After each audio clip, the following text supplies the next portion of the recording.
Mke na mume tumefika hapa studio kwetu. Ni couple bora ambayo inazunguka katika mahusiano ya mpira na michezo yote. Sisi ndo couple ambao ni mashabiki ambao tunakwenda uwanjani kila siku kila mechi na tunakwenda na familia, yani mke, mume, mtoto. Kwamba mpira sio kujificha ficha wala mpira sio sehemu nyingine ya uuni. Tuko lazi tule mchicha lakini kamaone awa na ateba. Kama hivyo anavyosema, mimi lazima niende kuwaona timu yangu yote ya Yanga na nampeleka katika mechi zake za Simba. Hivi pale Taifa tunavoongozana mimi na wewe, hamna mtu wote hivi labda anakusumbua hivi? Kwa vipi? Yani kukusumbua labda anataka namba, anataka mahusiano. Maana ujue kapu yetu mimi na wewe watu wengi sana natamani. Wanashindwa. Sababu kumchukua mwanamke kumpeleka Taifa, yani kumweka hadharani kitu kigumu. Wengine hawawezi. Kwako wewe unaweza. Na mimi pia nimekubali yani tumejitangaza kwamba mimi mke, wewe mume. Kwa hiyo sasa hawatokei yuko akajifanya wanataka nao wajite wake. Kwa sababu mimi nisheka hadharani mambo yangu kwamba mimi ndi mshabiki pekee nilioa na mwenye mke. Alafu sio mke tu, mke mzuri. Kwa hiyo wanawake wengi ukiwaambia kwamba mimi na mke hivi nini, wengi sana wanakupa narudi nyuma. Wanapenda waongopewe. Lakini mimi nimekuweka hadharani kwa sababu ya kuweka hivyo kama vile nimeweka cover fulani ili nisisogelewe zaidi. Kwa hiyo wengi wananikwepa kwa sababu nimeshasema na mke na kuja naye uwanjani kila siku, muda wote tuko wote. Ndio maana basi kuna baadhi ya kuna baadhi ya mashabiki wa Yanga wengine wa kike wanipendi, mashabiki wa Simba wengine wanipendi. Yaani iko hivyo. Kwa hiyo si ndio tunaishi hivyo, maisha yetu ndio yako hivyo. Tunajulikana kwa mume na mke na tunapendana sana. Maana hata hapo tunapokaa mtaani walijua tunaachana leo kesho. Wanaangalia mimi nazeeka na yeye anazeeka. Niwaambie tu watu wa mpira, kuna wanaume wa mpira hapo pale ambao wanamtongoza mke wangu. Huwa ananipa na majina yenu pia ananipa. Yaani ananiambia kabisa fulani ananitongoza. Huwa siwaambiagi tu kwa sababu na sipendi kugombana na watu wengi. Ila kwamba mke wangu ukimtongoza leo, ananiambia leo hii kwamba fulani amenitongoza. Inawezekana ukabahatika lakini kwamba mimi ananiambia na nawajua na nacheka na nyinyi kila siku. Kwamba mimi nampenda mke wangu naye ananipenda. Maisha yanaendelea ya kupendana, maisha ya ndoa. Tumeishi hivyo na tutaendelea kuishi hivyo. Nataka uniambie kitu gani kilikukera siku ambayo tulienda Taifa afu mtu akakukera sana? Mimi siku ambayo tulienda Taifa ni siku ile ya mechi ya Simba na Yanga. Iliyochezwa dabi mwaka jana ile. Umeona bwana, msimu uliopita ule. Kuna mshabiki mmoja tulichelewa kufika, maana tulikuwa sisi watu tunafikaga mapema. Labda tunawaambia kwa faida ya mashabiki kwamba sisi tunafikaga pale mapema kuanzia labda saa 8, mechi kichezwa saa 10 au saa 11 tunafikaga saa 8 kwa sababu ya kufanya interview nje hapa. Lakini hiyo siku hiyo ambayo nimeingia pale mimi saa 10. Umeona nimechelewa, kwa hiyo ikabidi mimi mke wangu mimi tupitie VIPB, lakini tumeanza kupitia upande wa Simba, VIPB ya Simba. Na maana tulikuwa tunaelekea, maana sisi tukifika uwanjani tunaachana katika hizo mechi za Simba na Yanga. Yeye mtu anakaa kwake. Yes. Sasa ile mechi ile alitokea kule mshabiki wenu yule wa Simba, kuna mdada mmoja yani amenipa maneno makali sana, siwezi kuyasahau. Yani alianza kusema kwamba wewe mwanamke wa Simba, kwa nini unakuwa na mwanamume wa Yanga? Yule dada mimi siku ile alinikorofisha sana, ila sema nilijizuia kwa sababu ningeweza kufanya kitu kibaya. Ile siku mimi ndio ilinikera sana. Ile ilikukera? Sana. Hao mashabiki ambao wanakujaga tu mechi moja za Simba na Yanga basi hawajui mpira hao. Ila labda tuambie tu kwamba mpira si uadui. Mpira ni kitu cha furaha. Yani mpira ni kama vile unakwenda disco. Kitu chochote kile ambacho cha furaha. Kwa hiyo unapoamua kwenda labda na mwenza wa Simba na Yanga, wewe tena isichukulie kwamba ile sasa ndo upate kumpiga mwenzio amekuja kwenye jukwaa lako, unamwambia kwamba bwana hapa ustahiki, nenda kakae kule. Inawezekana akakuelewa akaondoka. Lakini kwamba eti mimi labda na mke Simba, yeye mume wake Yanga, basi kawa vita. Ule unakuwa sio mpira. Kwa hiyo vitu kama hivyo mimi navikemea sana. Okay. Kingine waga unapenda sana uniahidi kitu. Ndio. Nakumbuka ile uliahidi kwamba mimi nikikufunga wewe. Ndio. Utaosha vyombo. Ndio. Utampeleka mtoto shule Ndio. Utafanya kazi zote za nyumbani. Ndio. Na utakuwa unanikwangua kucha, si unanifanya, yani kazi zote za nyumbani. Ndio. Nikakufunga. Ndio. Hii unaiahidi vipi? Sijafanya hivyo vitu. Ulivifanya. Ila kuna baadhi ya vitu fulani ukufanya. Sasa nilikuwa nimempeleka mtoto shule. Ndio, ulimpeleka. Sijatandika ndani. Ulitandika. Sijaosha vyombo. Kupika ulikuwa upiki? Siwezi kupika. Lakini vitu ambavyo vilikuwa vinatakiwa kufanya nilifanya, nilitoa ahadi. Na mimi natoaga ahadi kutokana na vitu ambavyo ninaweza kuvifanya. Lakini pia wewe kuna ahadi ilitoka pale uwanja wa Taifa pale siku hiyo. Tunacheza inacheza Simba na Yanga. Ilikopo kuna mtu akatokea Mzanzibari akasema kwamba Simba akishinda atakupa wewe 100,000. Ndiyo. Simba akishinda. Alafu kwamba mimi atanitafutia mke wa Kizanzibari nioe. Na wewe ukakubali kwamba mimi nioe.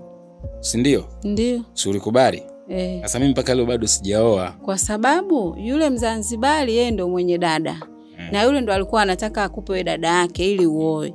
Ile 100,000 mimi akuniletea. Kwa hiyo sasa Yesu alikimbia mwenyewe. Hamna ile 100,000 lakini ulilipwa na tumpe fadhila zake tu. Sawa, nililipwe, lakini Yesu ndo aliahidi anipe mimi 100,000 ili akupe dada yake, lakini sikumuona. Sawa, lakini kwamba mimi nitapotokea nafasi ya kuoa mke wa pili, mimi naweza nikaoa. Tuendelee mambo ya mpira. Vipi Chama? Mbona simuoni? Chama inakuaje Chama?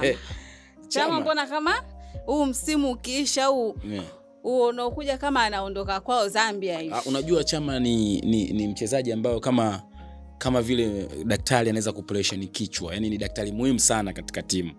Umeona? Yanga kuna madaktari wengi pale. Umeona? Kwa hiyo kila mtu anacheza kwa wakati wake na anakuadhibu kwa wakati wake.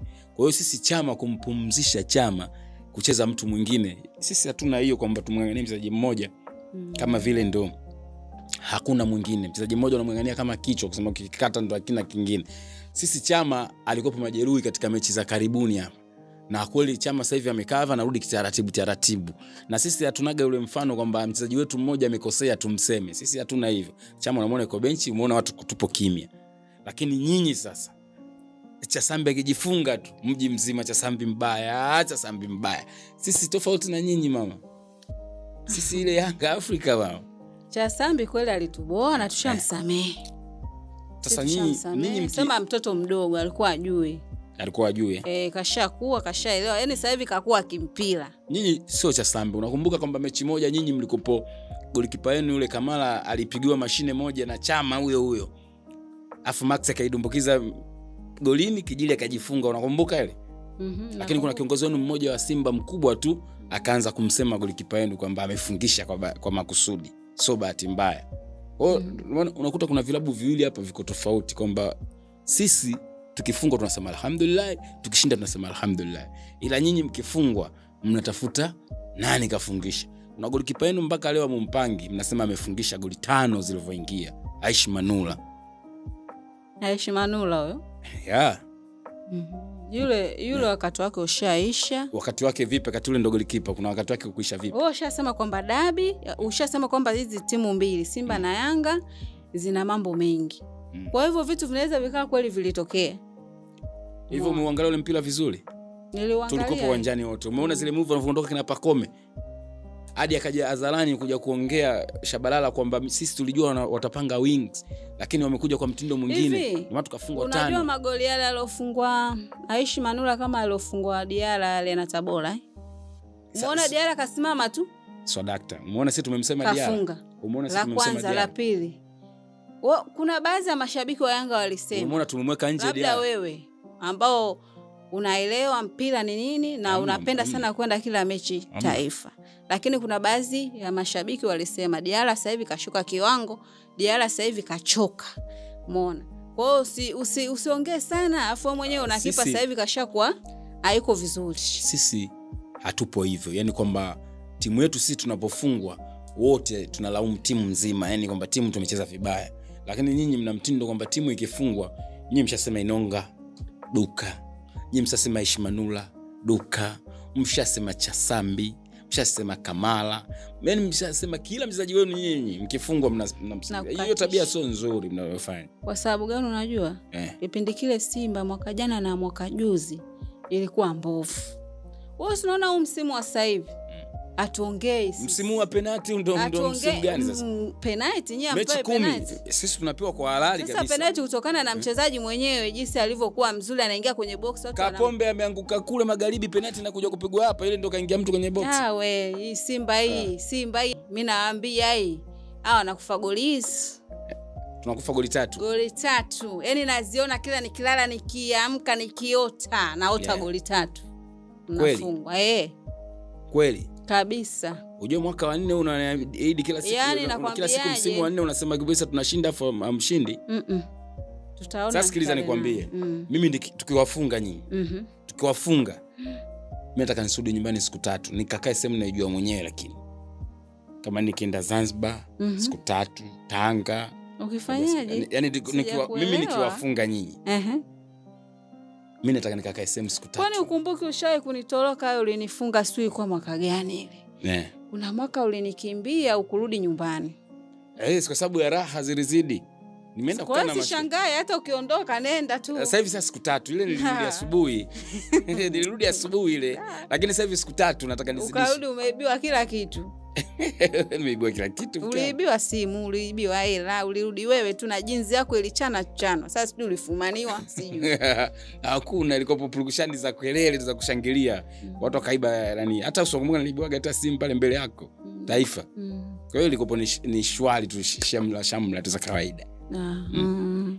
Kwa hiyo sisi tunajidai kwamba tunafika mbali, tunafika klabu bingwa, tulitaka tufike nusu na Mamelodi wametuzulumu hadi rais wao anasema lile goli. Tumefika shirikisho finali. Kwa hiyo sasa hivi tuna hatua nyingi kubwa sana tangu aje engineer, sisi tunavimba. Na ndio maana hata harusi unaziona Dar es Salaam zimetarada, mji mzima unazungumzia harusi ya Azizi na Hamisa. Ni kwa sababu ile ya Yanga. Na mwanamke mzuri anaolewa Yanga tu. Wengine huko mnaigiza tu. Fungate hiyo fungate itakuwa mpaka tarehe ngapi? Unaona mtu kama mimi nimekoa wewe. Mwanamke mzuri anaolewa na mtu wa Yanga. Umeelewa Umeelewa. Na ndio maana Hamisa kaolewa na Azizi na kesho yake akaja kucheza. Ni kwa sababu kwamba mwanamke mzuri akaliwi 7. 7 ataka mwenyewe Hamisa. Nishakuelewa. Labda kuna swali hapa nikuulize lipo katika karatasi yangu hii. Je, unadhani ni nini nguvu yako kubwa katika uhusiano huu? Nguvu kubwa, mimi naweza kusema tu Mungu mwenyewe. Nguvu kubwa ni kwa sababu ya Mwenyezi Mungu. Mwenyezi Mungu ndo anatufanya sisi tuwe hivi mpaka leo, tunapendana, tunaishi vizuri, tumepata watoto 2. Kwa hiyo ni Mungu ndo kila kitu. Sawa. Kuna katika sisi mahusiano, sisi ni binadamu. Katika mahusiano kuna vitu viwili, kwamba kuna wakati wa raha na wakati wa shida. Hizo zote si leo tunacheza. Ndio. Na naona huko mitaani watu wanavaa sana jezi. Yaani siku wakicheza Simba, jezi zinavaliwa sana. Alafu siku ikicheza Yanga, mbona jezi hazivaliwi? Off nini? Sasa nikwambie kitu kwamba jezi bora lazima zivaliwe kila siku. Sisi tunavaa jezi bora. Nyinyi jezi zenu sio bora, ndio maana nyinyi yani kwanza sioni jezi za Simba kwanza na hata jezi ya Yanga bado ina ubora wake hadi leo shilingi 50. Simba inauzwa 7,000. Kwa hiyo kuna vitu viwili tofauti. Vitu viwili tofauti, yani kuna quality fulani. Mdhamini wenu sijui JSM yule yuko kifedha zaidi. Sisi kama anatuangalia sisi watu hali ya chini. Ndio maana hataki kutufanyia hayo mambo mnaofanya nyinyi, jezi 70,000, sijui 80,000. Kwa sababu gani? Jezi 10,000 unatinga, unaenda Taifa unaangalia mpira. Yaani ile ndio, yaani nyinyi natakuwa muige kwa yule. Sasa nisikilize nikwambie. Wewe unasema kwamba mdhamini wetu nyinyi anaangalia mdhamini wetu sisi anaangalia maslahi zaidi kwa kifedha, si ndio? Ndio. Mdhamini wenu nyinyi anawapendelea, ndio maana anauza jezi bei rahisi, si ndio? Sasa sisi mdhamini wetu unaosema anaangalia maslahi anatuingiza mechi bure. Kumbe kweli mnaingizwa bure. Ndio. Tunaokuwa zaidi ya milioni 500 zinapotea kwa sababu kishaingia bure mnatolewa na Al Hilal. Kutolewa sio tatizo. Tumetolewa wapi? Sisi tunafika hadi finali huko shirikisho. Sawa. Sisi tupo shirikisho, nyinyi mko klabu bingwa na mshatolewa. Kwa hiyo sisi ndo mtuache, sisi ambao tunaojitafuta na tunajitafuta kweli na tushajipata. Yaani mwendo wetu sisi kule shirikisho Labda nikwambie kitu kimoja, yani katika nyinyi shirikisho ili mtulie kabisa. Sisi tutulie na vichwa vyetu tuinamishe chini, mfike finali au mchukue ile kombe. Lakini kama mjafika hapo, sisi mtatolewa vibaya. Tunafika finali na tunabeba kombe, hakuna timu. Na sasa nikwambie, nikupe siri. Shirikisho msimu unaokuja hakuna. Kwa hiyo sasa yani ukiniambia hivyo ndo mimi sina kuwa bingwa, naenda klabu bingwa. Mimi bingwa, nishakuwa bingwa. Shirikisho umeenda umechukua bingwa nini? Mimi bingwa. Yani mimi nachukua ubingwa. Labda nikwambie tu hii NBC, kombe la NBC tangu lianzishwa duniani waliochukua ni Yanga tu peke yake. Ile NBC, CRB amechukua Yanga peke yake. Na ndio maana pale Yanga unaweza kumta msemaji kama Alikamwe, ni msemaji ambaye ana medali kuliko wasemaji wote waliopita katika hii nchi. Ana medali mpaka za shirikisho nazo zimenaning'inia. Haina shida. Kwa hiyo hivyo kila mtu abaki timu yake, kila mtu afe na chake. Hivyo kuna swali hapa linatuuliza, tulishai kugombana sababu ikiwa ni mpira na ilikuwaje? Kuna swali tumeulizwa. Hatujawahi kugombana na haitotokea kugombana kwa ajili ya mambo ya mpira. Katika maisha yetu sisi tangia tunaanza mahusiano, amenikuta na miaka 22 mpaka saizi na miaka 37.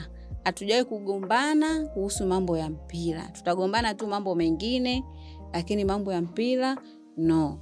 Na kama kuna mtu anagombana kuhusu mambo ya mpira sio kugombana. Mpira sio kutofautiana ndani ya nyumba mkashindwa kuelewana.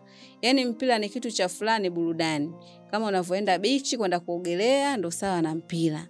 Kwa hiyo hilo kwangu mimi hatujawahi kugombana, haitotokea kugombana kwa ajili ya mpira.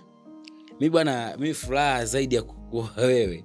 Nafurahi kwamba ninapokusimanga unapofungwa. Yani ndio inanipa furaha zaidi mshabiki wewe mpinzani.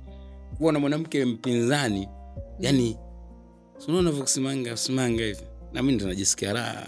Kwa hiyo najisikia amani kunisema umenifunga 5 lakini na sisi tulishakufunga 6. Kwa hiyo hizo ndo burudani zetu sisi ndani ya nyumba. Watu hawajui tu, mimi naweza kuambia. Ukiwa na mwanamke Simba afu mwanaume Yanga, yani ni burudani tosha sana ndani ya nyumba.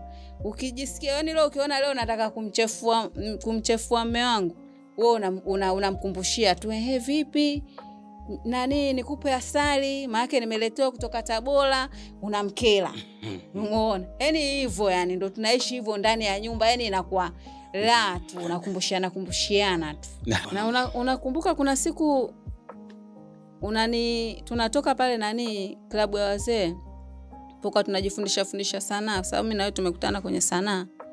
Nilikuuliza, wewe unashangilia timu gani? Ukaniambia kwamba Yanga. Akakwambia wewe Yanga, mimi Simba. Akaniambia fresh. Nikajua huyo mtu uko sawa kwamba hauna shida. Umeona? Afu kingine mimi upande wa familia yetu sisi, naweza kusema kwamba babangu mimi wakwe zake wote ni Yanga. Kwa hiyo ulivyokuwa Yanga nikaona tu bora tu nikukubali. Kama dadangu mume wake Yanga, na wewe utakuwa Yanga, haina shida. Unaweza kaniacha? Siwezi kukuacha. Kweli? Siwezi kukuacha. Kwa nini nikuache? Siwezi kukuacha. Yani naomba isitokee. Lakini ikiwa hivyo siwezi. Hata siku moja, na naomba isitokee. Ila sitaweza kukuacha. Maana kuna mahusiano mengi yanavurugika kutokana na pesa. Pesa hamna. Tulisikia juzi kuna mtu amemuua mume wake kwa sababu hajaleta pesa, na tumesikia kwamba kuna mtu anapoumwa mume wake katika mahusiano au mkewe, mtu anaacha familia anaondoka. Sasa hilo mimi mke wangu kama ulivyosema mbele ya jamii kwamba ikitokea mitihani namna hiyo tusiachane. Na kweli mimi hata kadhalika sitokuacha wewe. Ndio hivyo. Tutoachana. Uzeeke wewe nizeeke mimi. Kiwezekana tufanane kabisa. Inshallah. Mungu atujalie hilo. Sasa yani Azam tunaenda kumpiga, afu anakuja huyo Yanga anapigwa. Yani hiyo ndo bye. Wewe mechi utakayoshinda wewe labda ni ya Mungu. Ya Mungu. Lakini si hiyo mechi ambayo unasema wewe ni Azam. Azam sasa hivi akubali kufungwa. Azam mimi nisimfunge. Wewe ndio unamogopa Azam. Mimi simogopi. Azam mimi simogopi hata siku moja, lazima atapigwa tu. Hawezi kufungwa Azam na wewe kwa sababu Azam sasa hivi yupo vizuri na anataka kuhakikisha anafika mbele, hataki dharau. Na yale magoli yenu ya offside sasa hivi tutaangalia kwa uzuri zaidi, tutachunguza vizuri. Labda waulize vizuri Azam. So walisema ameleta VR, sio VR sio. Mbona tu hiyo? Haitumiki kwa sababu gani? Zibadi kwenye majaribio. Haya bwana. Sasa mke wangu nikuulize swali moja hivi. Lingine nikuulize swali kwamba unatarajia na mimi labda unapenda kuzaa watoto wangapi ukiwa na mimi? Watoto 3 tu. 3, kwa hiyo bado mmoja wa mwisho. 3 tu wanatosha. Haya sawa. Ni labda katika swala la kuhusu mpira labda. Hivyo unamuonaje kiongozi wetu engineer? Yani kwa mfano ndo angekuwa wewe yule engineer, ukijidai vipi na yule bosi wetu engineer? Mimi siwezi kujivunia engineer. Engineer anajivunia nini sasa? Amefanya vitu vingi tu vya kimpira kama sasa hivi amesema kwamba vitu gani sasa vya kuingia uwanjani bila nani? Juzi kaingia uwanjani anawasalimia wachezaji wa Singida, anamuita Dube, sio anawatambulisha, inahusiana nini? Sasa yule rais gani ambao hajui sheria? Yule ni rais wa vilabu vyote. Alafu kwamba hapo uwanjani unajua hata Makonda shai kugusa pichi akiwa hapo shabiki wa Simba na shaki kukaa kwenye benchi la Simba. Akiwa ni mkuu wa mkoa tu. Sio kiongozi wa Simba. Yule ni shabiki. Makonda alivaa jezi ya Simba na akafika kwenye benchi la Simba na akakaa pale. Aliyakuwa yeye sio meneja wala yeye sio kocha na alishakaa pale. Sema unajua nini nyinyi watu wa Yanga? Watu wa Yanga nyinyi si unaweza kusema mna mambo sana ya kishamba. Sababu gani? Hata sisi mbona Babla alishakuwa kiongozi huko nani CAF.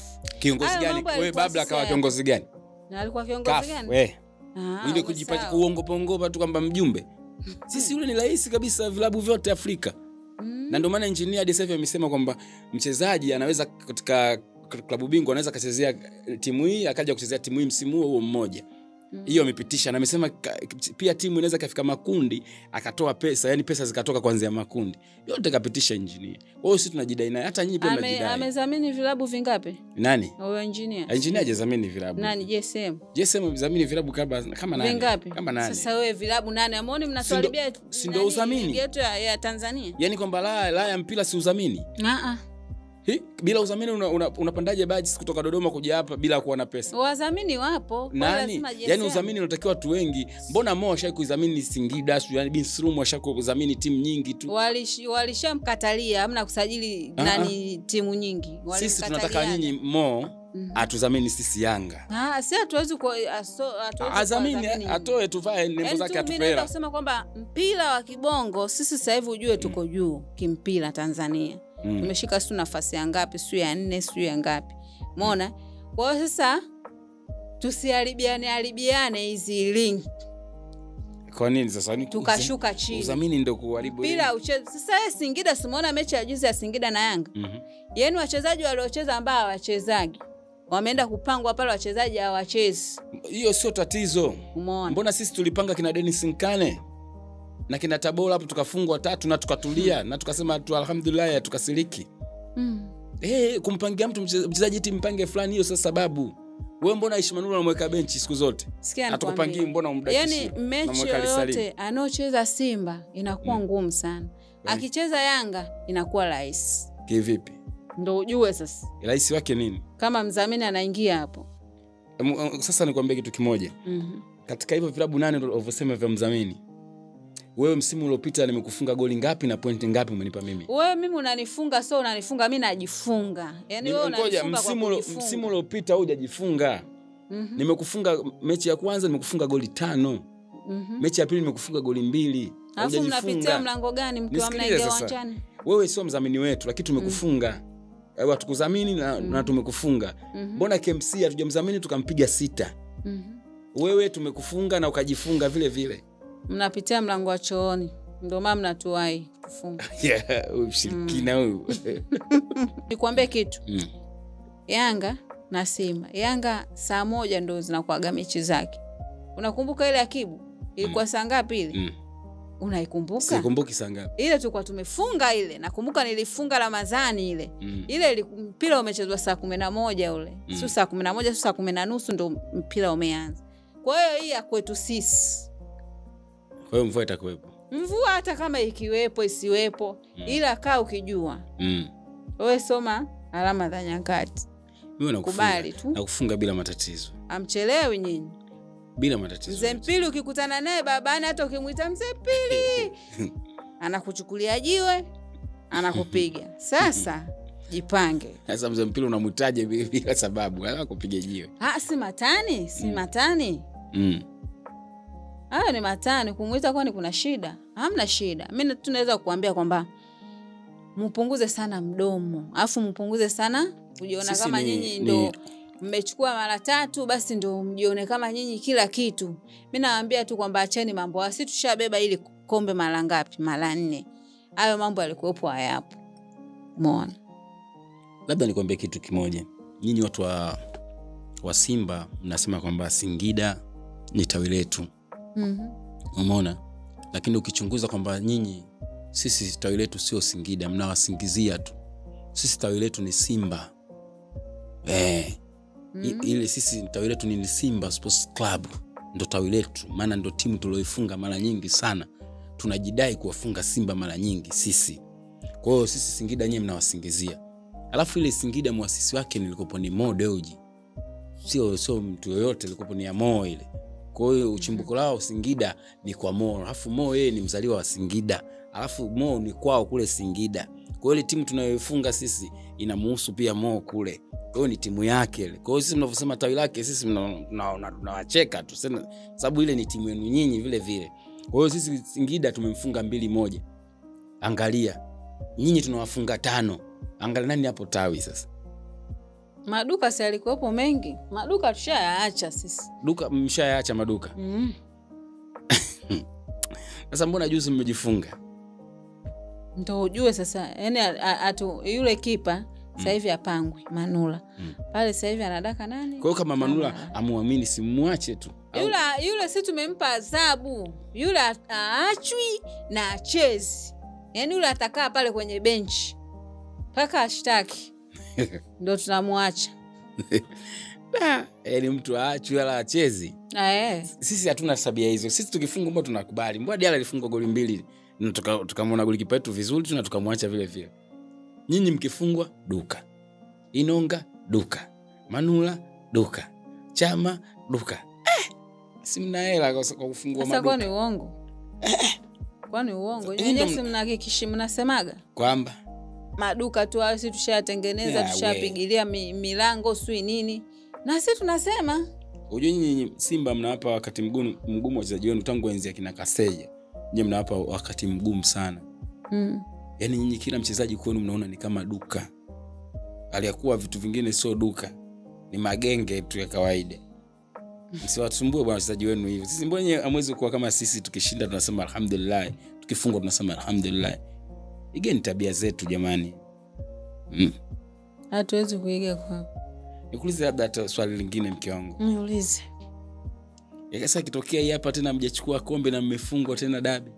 Dabi mmefungwa na kombe hamjachukua. Utajisikiaje? Kwanza naweza kusema kwamba kwanza nisamehe. Cha kwanza. Cha pili ni kwa na kufurahisha. Sababu mimi niko ndani mwali nasubiria kuolewa. Nitakupa furaha ipi ili ufurahi? Ndio maana nikakwambia kwamba kisha nioa nitaama Simba, nitakuja Yanga, lakini nilikudanganya. Yaani hiyo haiwezekani, haitowezekana na siami, na ndio shanioa, kila mtu abaki timu yake.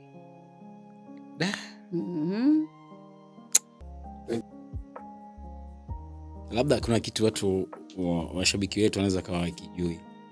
Katika swala la password, mimi na mke wangu kwamba password yangu mimi haijui, ya kwake naijua. Hiyo ndio siri kubwa ambayo watu haijui. Uongo mke wangu? Kweli. Umelizia? Nitafanyaje sasa? Yaani mimi naweza kuambia kwamba mwanamke ni rahisi sana password kuijua mwanaume, lakini mwanaume kuijua mwanamke password yake inakuwa ngumu sana. Alafu kwenye mahusiano, yani simu hizi zinagombanisha sana. Ndio. Ndoa. Watu wanagombana sana, wanaachana sana. Hasa mimi naishi kitofauti. Mimi simu ya mume wangu siigusi wala siishiki. Hata ikiita hapo sipokei wala nini. Yaani ndo tunaishi hivyo, na ndio maana hatugombanagi. Sababu najua kwenye simu lazima watu mtagombana. Kuna wale watu wagomvi wale wanatumaga message za ajabu wale. Unaweza ukakutana nao. Kwa hiyo mimi sishiki simu ya mume wangu. Ila kwangu mimi anashika na password yangu anaijua. Ndo haki, usimseme kwamba anamuonea, ndo ilivyo. Wanaume tuna mambo mengi, tuna siri nyingi za kutafutaji na nini. So kila kitu tunakiweka hadharani, vitu vingine message zingine zinaingia kwa bahati mbaya. Utavunja ndoa. Sisi tuna siri kubwa ya ndoa mpaka sasa hivi. Na vitu vingine unavipozea vidogo. So kila kitu mke wako anaweza kujua. Sasa hapo mke wangu una maswali hapo, unaweza ukaniuliza mimi afu na mimi nikakuuliza. Angalia swali lako. Cha kwako hicho. Wewe jambo. Nachanganya mada hapo. Hii ndo nyeupe. Hiyo pinki. Hii. Mpigie simu ndugu yangu mimi.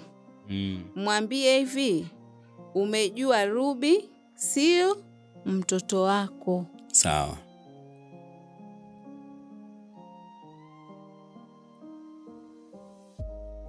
Nimpigie. Nimsikilize kaka yako, sijui naye atasemaje.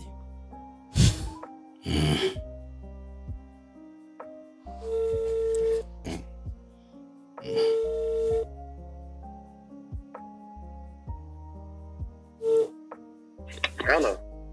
Shemeji vipi? Wapi kwema? Za kazi bwana. Safi kabisa, si wewe? Nashukuru Mungu bwana. Bwana. Bwana hapa mimi dada yako bwana. Unakuwa na kiugomvi kidogo. Na ugomvi mwenyewe? Mimi mgundua mtoto wa mwisho huyu bwana, mimi usio mwanangu bwana. Niambie. Nimegundua huyu bwana Ruby huyu sio mwanangu, huyu kaniletika ni chiti.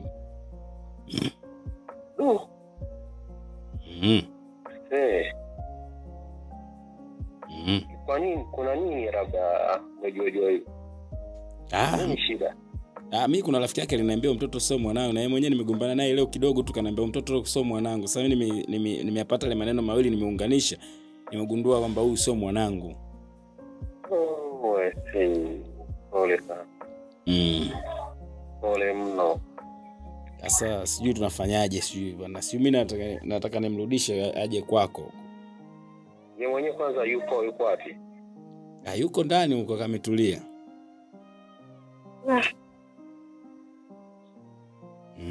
Ngoja tutaongea kwanza, maana ndio jambo sio mchezo wala. Pole sana. Tuongea saa ngapi uje tu kumchukua dada yako? Sasa ndakujeje bila maongezi shehe? Ndo utakutia huku ukija, yani wewe unajua tu kama unakuja njoo na gari, njoo chukua vitu vyote ndani. Mimi nimekubali kuchukua vitu kila kitu ndani, nitabaki mwenyewe. Pole sana. Pole mno. Haina shida. Tafanya hivyo. Utakuja? Saa ngapi? Baada nikitoka kazini. Haya. Pole sana. Haya, uje. Okay.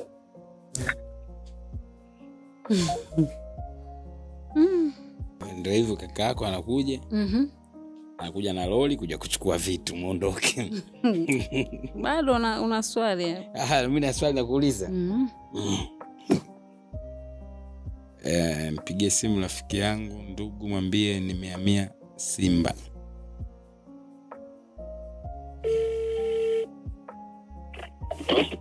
Halo. Mambo. Poa vipi? Shari. Silva hapa naongea, mke. Tajiri. Nataka nikupe habari kwanza maana nina furaha hatari. Hebu ngoja niweke phone vizuri maana sasa kama nipa furaha. Ndio ubuyu bosi wangu. Huo ubuyu hatari. Ndugu yako bwana jezi zake zote kachoma moto, kahamia Simba. Jezi wangu na ndugu yangu nani? Si Silva nani? Mume. Kaje Masiara bwana. Sijui wamemtibua nini. Ninavyokuambia jezi zake zote kanunua juzi hizi mpya, hizi zote kachoma moto na amenunua jezi ya Simba hii ya blue mpya. Muongo bwana. Kweli? Kahamia. Kweli kahamia. Tena ananiambia kabisa nipige na picha kabisa. Anachoma moto jezi. Kwa hiyo ndo habari ndo hiyo. Mimi nishamuweza ndugu yenu kashamia Simba. Bado wewe mkwe sijui. Hizo picha mbona unitumii mimi kama ni kweli? Nitakutumia sasa hivi ngoja niende nikanue bantu. Anajisema kweli? Kweli? Unafikiri Masiara? Yeye kama yeye kashajiposti mtandaoni. Yeye kashachukua video hapa sasa hivi ndio tukio limetokea muda si mrefu ndio maana nikasema ngoja nikupigie simu maana fulani nilokuwa nayo siwezi kuvumilia. Acha Masina, yani imekuwa kwaje wewe story za ndani yani? Sijui nani kamtibua huko. Na hisi sio Alikamwe sijui Godi. Godi sasa Godi anakuchumbaje kusala la Yanga? Ni Godi ni nani? Si unajua tena Godi sasa hivi amekuwa mtu mkubwa pale na kina Alikamwe anacheza nao. Ana ukubwa gani si chawa tu?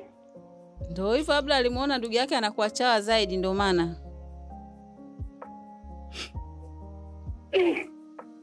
Hii inakuwa hatari.